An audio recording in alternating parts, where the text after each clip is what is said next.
নমস্কার বন্ধুরা, আপনারা দেখছেন কুকিং হাউস অফ অনিমা।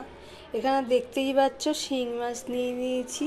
এই শিং মাছটা আমি ধুয়ে পরিষ্কার করে নিয়েছি। এবার এটা আমি নুন হলুদ মাখিয়ে নেব। অফ ক্যামেরাতে একটা পাতলা ঝোল করব। শিং মাছের সাথে আমি কি দেব দেখতে থাকো বন্ধুরা। এদিকে দেখো একটা কড়াই বসিয়ে দিয়েছি, কড়াইটা গরম হয়ে গেছে। এবার দিয়ে দিচ্ছি সর্ষের তেল, অল্প করেই দিলাম তেলটা।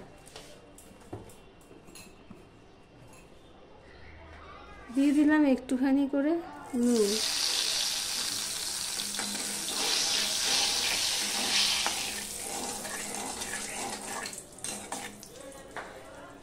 এবার নুন হলুদ দিয়ে যে মাখিয়ে রেখেছি মাছটা, সেটা আমি হালকা করে ভেজে নেব।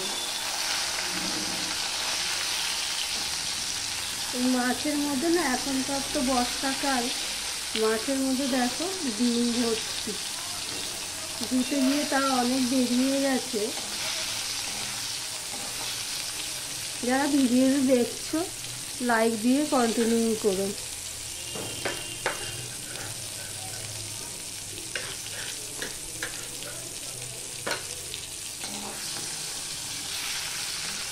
মাছের এক পিসটা হয়ে গেলে আমি এটাকে উল্টে দিলাম। উল্টে দিয়ে এক সাইডে রেখে দিলাম। দিয়ে আমি আরও একটা পিস মাছ দিয়ে দেব।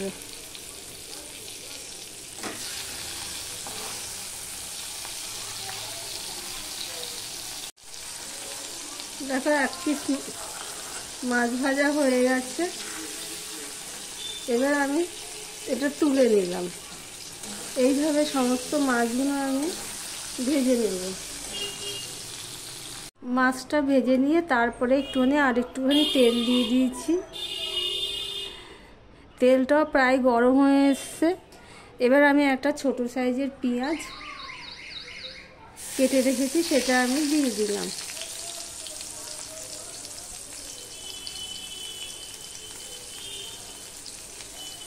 আমার ভিডিওটি যদি ভালো লেগে থাকে প্লিজ লাইক কমেন্ট শেয়ার করে দিও। আর যারা নতুন বন্ধু ভিডিওটি দেখছো এখনও পর্যন্ত সাবস্ক্রাইব করোনি, তাদেরকে অনুরোধ করছি সাবস্ক্রাইব করে পাশে থাকার জন্য। আমি আজকে তো শিঙি মাছের পাতলা ঝোল করব সবজি দিয়ে। চলো দেখি সবজিগুলো কি কেটে নিয়েছি। এখানে দেখো পেঁপে নিয়ে নিয়েছি, বরবটি নিয়ে নিয়েছি, আলু কেটে নিয়েছি, আর নিয়ে নিয়েছি টমেটো, আর 3টে কাঁচা লঙ্কা চিড়ে নিয়েছি। সবই পাতলা পাতলা করে আমি কেটে নিয়েছি। পেঁয়াজটা একটু লাল লাল করেই ভেজে নেব।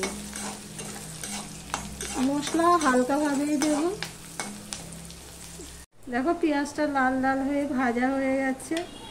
এবারে আমি দিয়ে দিচ্ছি পেঁপে, আর দিয়ে দিলাম আলু, আর দিয়ে দিলাম 3টে কাঁচা লঙ্কা চিড়ে রেখেছি, সেই 3টে কাঁচা লঙ্কা। বরবটিটা আমি পরে দেব।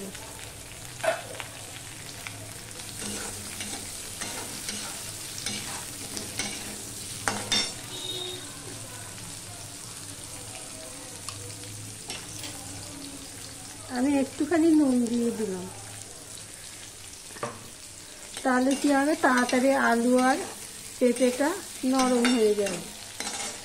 এবার আমি এটা ঢাকা দিয়ে দিলাম। দেখো বন্ধুরা, পেঁপে আর আলুটা পুরো ভাজা ভাজা হয়ে গেছে। এবার আমি দিয়ে দিচ্ছি বরবটি আর টমেটোটা। বরবটি আর টমেটোটাও দিয়ে আমি একটুখানি ভেজে নেব। ওদিকে দেখো রাস্তার মধ্যে ঝগড়া হচ্ছে, কি আওয়াজ হচ্ছে। আমি ঢাকা দিয়েই ভেজে নেব। দিয়ে দিচ্ছি অল্প একটুখানি আদা, 1 চামচেরও কম দিয়ে দিলাম আদা।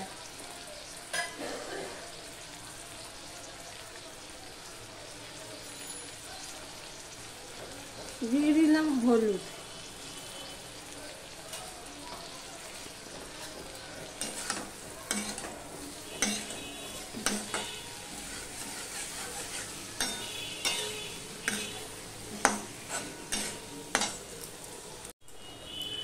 আদা টমেটোটা ভালো মতন কষানো হয়ে গেছে। এবার দিয়ে দিচ্ছি দেখো হাফ চামচের একটু বেশি ধনের গুঁড়ো, হাফ চামচের একটু বেশি জিরের গুঁড়ো, একটুখানি করে গুঁড়ো লঙ্কা দিলাম, সামান্য গুঁড়ো লঙ্কা দিলাম, একটুখানি জল দিলাম, দিয়ে মশলাটাকে আমি কষিয়ে নেব। এই পর্যন্ত যারা ভিডিওটি দেখছো লাইক দিতে ভুলে গেছো, চট করে একটা লাইক দিয়ে কন্টিনিউ করো। এবার আমি এটা ভালো করে কষিয়ে নিচ্ছি। কষানো হয়ে গেছে, এবার গ্যাসের ফ্লেমটা আমি বড় করে দিলাম।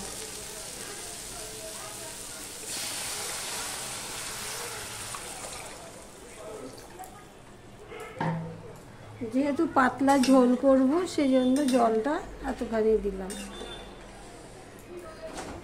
গ্যাসের ফ্লেমটা যেহেতু বড় করে দেওয়া রয়েছে তাই আমি সাথে সাথে মাছগুলোও দিয়ে দিলাম।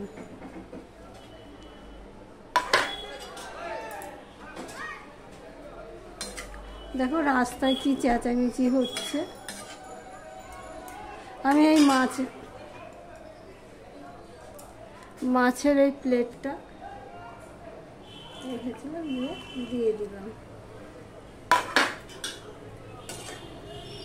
এবার আমি 3 থেকে 4 মিনিট ফুটিয়ে নেব।